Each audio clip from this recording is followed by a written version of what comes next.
Previously on Blue Juice. It feels like the magic of new Star Wars material is gone. But why is that? What happened? I must find an answer.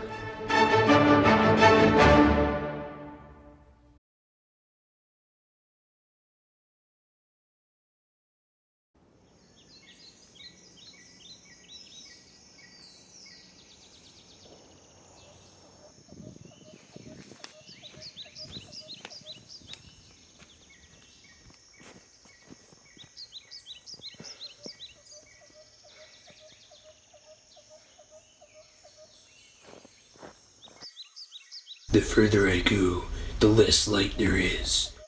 Maybe the crushing weight of my solitude is getting to my head, but I still don't feel excited about Star Wars. What is it that prevents these new movies and shows from being truly great? I'm starting to realize it's really cold out here. Am I lost? Do I even know how to get home?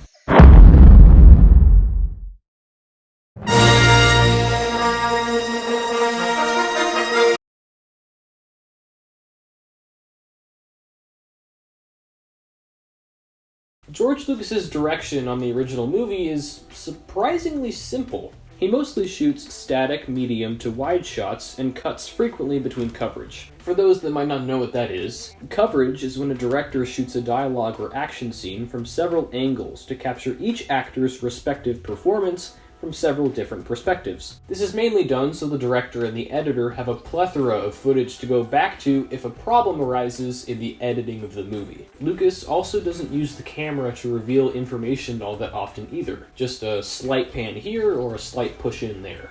As boring as this approach might sound and look on the surface, it's actually very effective. The blunt simplicity of the original movie's opening shot feels like a precursor to what Christopher Nolan would do on the docking scene in Interstellar.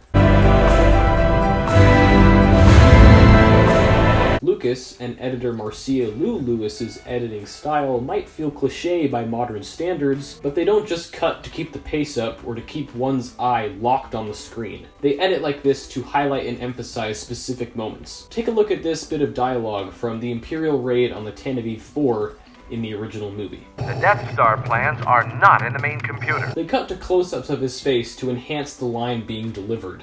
What have you done with those plans? To create a formidable, imposing presence for Darth Vader. They then cut to this wide shot and slowly tilt upward to show Vader's power, followed by an insert of the rebel captain's feet to show Vader's strength. The duo used this technique in the action scenes as well, as to evoke the feeling of shootouts in westerns, many of which utilized this same style. The directors and editors working on The Mandalorian took note of this style and tried to replicate it. In most of the dialogue scenes, the editing of the show almost perfectly mimics the cutting between coverage of A New Hope. However, where the combination of wide and medium shots, close-ups and inserts in that film felt precise and calculated, here it feels arbitrary, like Favreau and company created an editing formula to create the feeling of the original Star Wars with exactness, but forgot about the nuance. Now, I'm not saying that this approach ruins every scene and kills the momentum of an episode, but it does prevent the directors and cinematographers from making strong visual choices by confining them to one very cliché and rigid template.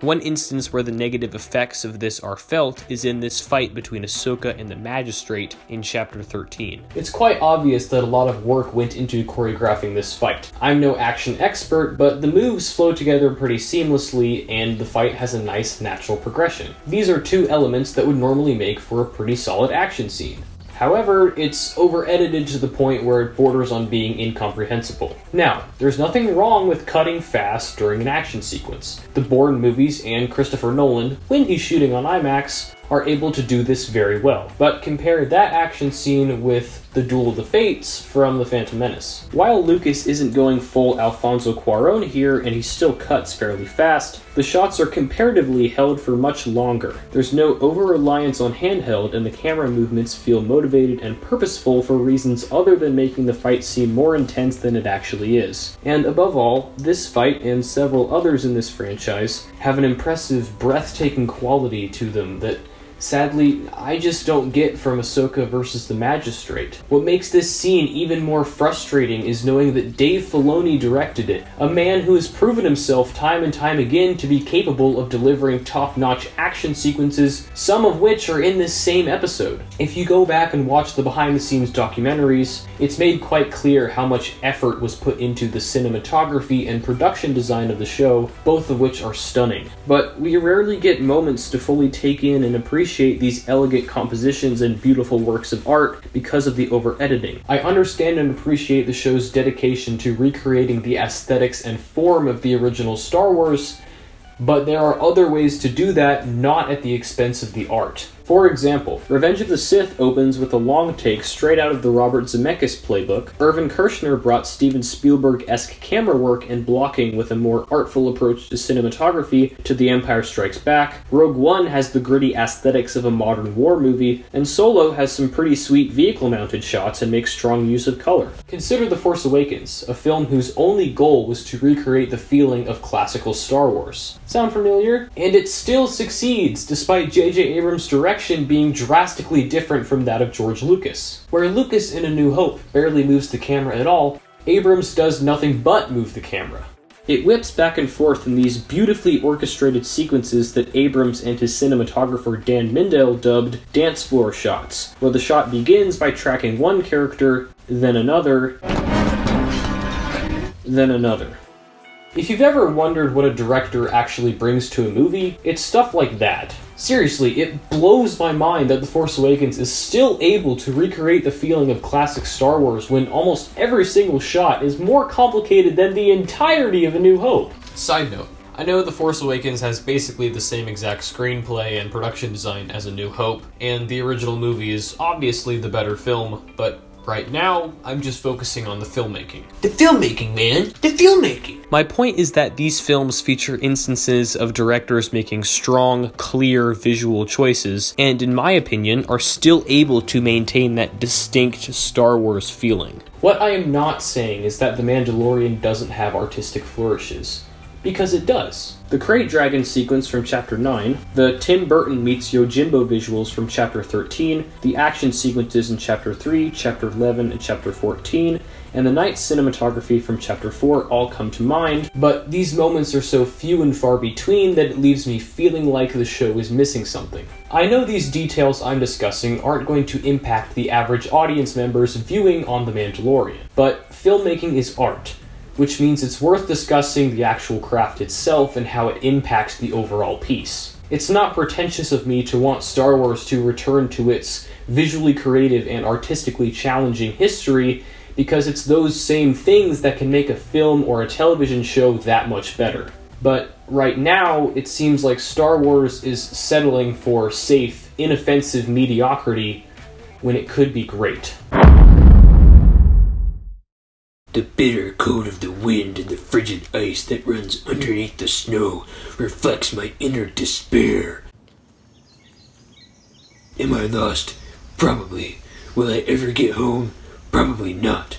Yet, I push on, searching, hoping, praying for a sign. I will find a solution to this problem if it's the last thing I do.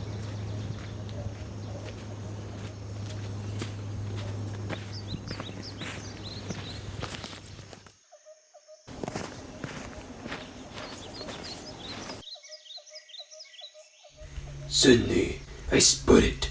A film that manages to avoid all of these problems. A film that gets me excited and leaves me on the edge of my seat. The exception to the rule.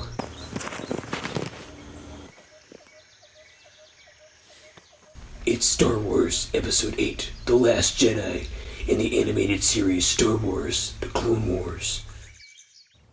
Man, I can't believe I forgot these things existed.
One of the things I love about The Last Jedi, and yes, you heard me correctly, I used the words love and Last Jedi in the same sentence, is that it completely lacks any of the aforementioned problems I have with other Star Wars material. Point number 1, it doesn't play it safe from a narrative or a character perspective, which is something we can all agree on, despite our feelings about the film. It uses a plot device first touched on in The Empire Strikes Back, that of forced communication between two characters. The movie uses this device to emphasize the duality between Rey and Ben. Both are lost, scared, conflicted characters that spend most of the film trying to find their place in the galaxy. This is why, just before the throne room sequence, they have different visions of the future, because up until this point, neither character really knows which path they want to follow. The killing of Snoke doesn't just exist for the sake of a jaw-dropping twist, which it is, but is in service of Ben's arc, as killing Snoke is the last step in his journey towards self-actualization and independence. Not saying he dealt with those things in a good way, though. Definitely don't kill anyone in your journey towards self-discovery. Not a good idea there or anywhere. The reveal that Rey's parents were nobodies works in this same way. Throughout this film and The Force Awakens, Rey has clung to the idea that her parents were important and that they cared about her. She desperately wants to believe that they didn't just abandon her on Jakku. See, the easiest thing for Rey to hear in this scene is that her parents were significant players in this larger story, or in other words, who many fans speculated they were. Like Obi-Wan Kenobi or something. Leia might be Rey's mother. But as we all know, writer-director Rian Johnson took the harder and, I would argue, more important approach by giving Rey the hard, honest truth she's been ignoring most of her life. They were nobody. But on the flip side, this means that what makes her so powerful and special doesn't come from who her family was or where she was raised. It comes from within. What makes her an important and meaningful person is herself. When you combine this phenomenal writing with Steve Yeldon's stunning visuals and Adam Driver and Daisy Ridley's incredible performances, I find this scene and these two characters to be extremely compelling. I'm not ashamed to admit it brought tears to my eyes. The same can be said for every other significant character in the film, all of whom get complete full arcs. What Rian Johnson, the writer, does here is astonishing. He does something fascinating and profoundly moving with Luke Skywalker. Side note, Mark Hamill's performance in this movie is probably the best in the whole series. He transforms Finn from a rebel without a cause to a hero that's willing to lay his life down on the line. Poe, through his interactions with the fabulous Admiral Holdo, played by the magnificent Laura Dern. Can we all just take a second to appreciate that Laura Dern is in a Star Wars movie? Seriously, that woman is awesome. A stormtrooper and a who now are doing what? Anyway, he gains a new sense of perspective and maturity in order to become the leader Leia needs him to be. You're demoted. What are you looking at me for? Follow him. And Johnson introduces us to two awesome new characters. DJ, who is great. Yeah, man. And Rose, who might be one of my favorite Star Wars characters ever? Overall, this is some truly masterful screenwriting, and a really good example of how to balance so many different characters in a massive, sprawling, operatic story. Point 2. The Last Jedi is able to avoid mediocre filmmaking. While Rian Johnson's direction, like J.J. Abrams, is heavily influenced by Steven Spielberg, Johnson's feels a bit more subtle compared to the frenetic energy of The Force Awakens, that, while good, can be a little much sometimes. In addition, Johnson brings in a more varied palette of cinematic influences, anywhere from David Lean to Hideo Gasha and touches of surrealism. Steve Yeldon's cinematography is extraordinary, and quite honestly the best in all of Star Wars, as his typical grain-filled look allows the colors to explode onto the screen with a lush, rich effect. In simpler terms, it's a beautiful movie, and one that, like some of its predecessors, put a lot of effort and consideration into thinking about how each shot looks and moves. Look, I could spend all day talking about how great I think The Last Jedi is, but I'll summarize it with this. It had the courage to take big, bold, wild risks in a Hollywood studio system that typically discourages that type of filmmaking, and it pushed the story forward into new, unexpected and unexplored territory. Its themes and concepts extend much further beyond just the idea of Star Wars. In other words, it's an artistic evolution for the series as a whole. This movie is everything I could possibly want from a Star Wars film, wrapped up into one nice, beautiful package. Side note, if you don't like this movie, that's okay. This is just my opinion, and you're free to think whatever you want, as long as you're respectful and articulate. This is why, in my opinion, The Rise of Skywalker is such a gargantuan disappointment.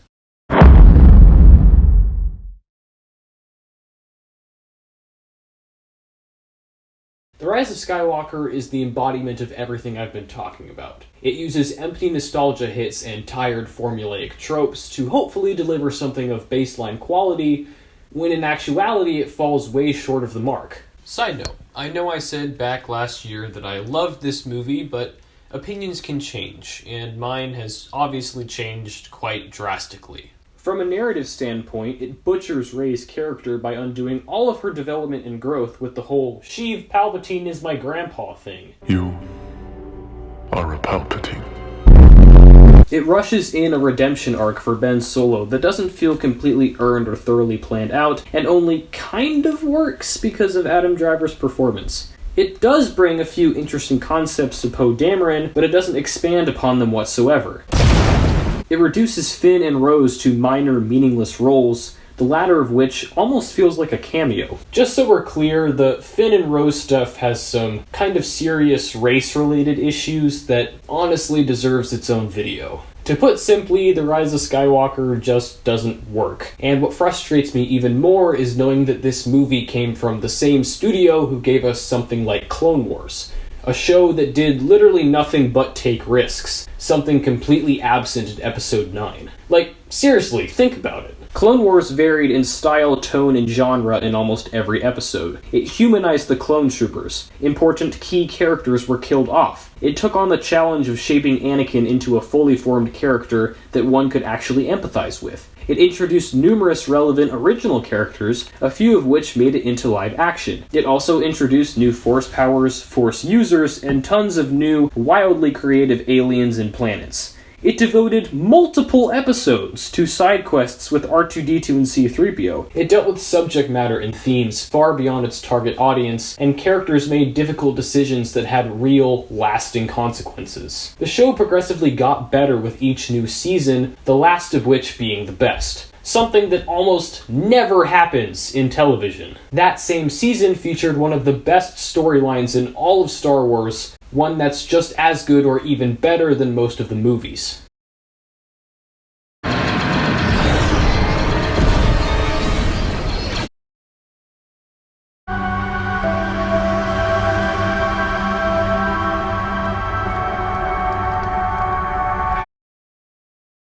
What I'm trying to say is that just when this franchise felt like it was moving towards change, towards an evolution, it took a huge step backwards. See, in order for Star Wars to stay relevant and maintain its appeal of being exciting, new, and original, it has to actually be those things. It has to evolve, which is something that a surprising amount of blockbuster franchises have already done. The DC films are moving toward a less connected universe to provide filmmakers the freedom to give their own interesting takes on characters, and as a result, they've got a wildly varied catalog that has Man of Steel and Aquaman in the same series. Could've just peed on it. The Mission Impossible movies have varied in filmmaking style and have been able to up the ante with each new installment. Heck, even the Fast and Furious movies have evolved from mid-budget street racing films to an utterly ridiculous combination of the spy and heist genres. This is what makes Marvel's WandaVision so good, at least so far, because it breaks away from and even rebels against the rigid homogeneity that held most of the MCU films back from reaching their full potential. Comparatively, Star Wars seems to be only interested in playing it safe. The fact that 7 out of 12 of Lucasfilm's upcoming projects are based on pre-existing characters further cements this point. Something we need to remember is that George Lucas was, and probably still is, a very ambitious and forward-thinking filmmaker, and it only makes sense that he would want his most popular invention and former production studio to follow the same mentality. I hope these movies and new Disney Plus shows expound upon the attempted evolution in The Last Jedi and The Empire Strikes Back. I doubt it, but I can hope.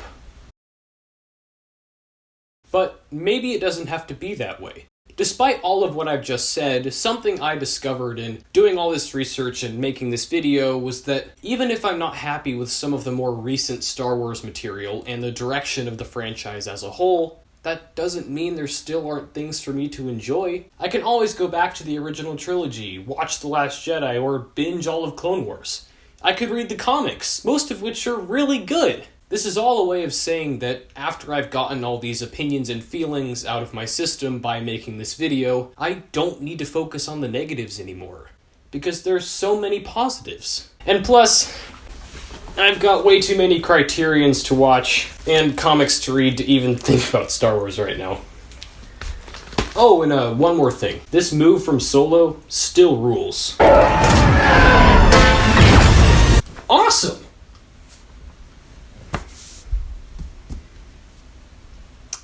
Okay. Does that make sense? What? Are you talking to me? Yeah, actually, I was.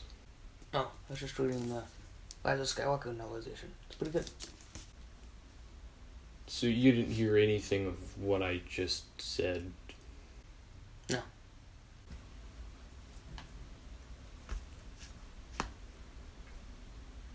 Want to read it?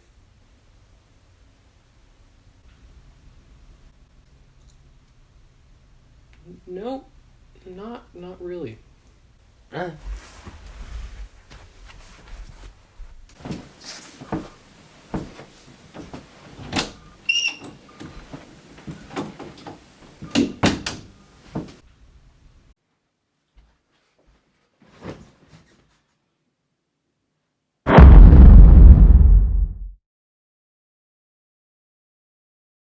Hey everyone, congratulations, you made it through that long video. It took a lot of time, effort, and energy to put that together, so I really appreciate you sticking with me all the way through. There's no movie recommendations at the end of this video because adding anything else to it would have made it even longer, and I didn't want to deal with that. But you can expect that segment to be in the next one of these videos. Make sure if you enjoyed the video to give it a thumbs up and consider subscribing. Both things really help out the channel. And other than that, lots more coming. Stay tuned. Bye.